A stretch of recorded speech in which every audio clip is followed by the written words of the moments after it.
మానవులు అడుగునకు 7 అడుగులుగా నడచేరు. తల్లుల ముఖము పిల్లలు, పిల్లల ముఖము తల్లులు చూడక పొలములు పట్టుకుని తిరిగేరు. కాయకసరులు రేగడి మన్ను తిని బ్రతికేరు. అందున కొందరు చచ్చేరు.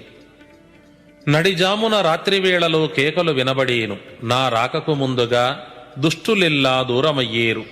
శ్రీశైల తీర్థం నష్టమయ్యేను. నందికొండకు ఉత్తరాన ఒక బిలములో వికృత రూపంగల మనుజులు పుట్టేరు. మార్కాపురము వద్ద బంగారు ఎద్దులు బయటకు తీసేరు. 5 ఏండ్ల బాలుడు వేదాలు చదివేను. పళని కుమారస్వామి తలుపులు 7 దినాలు మూతబడేను.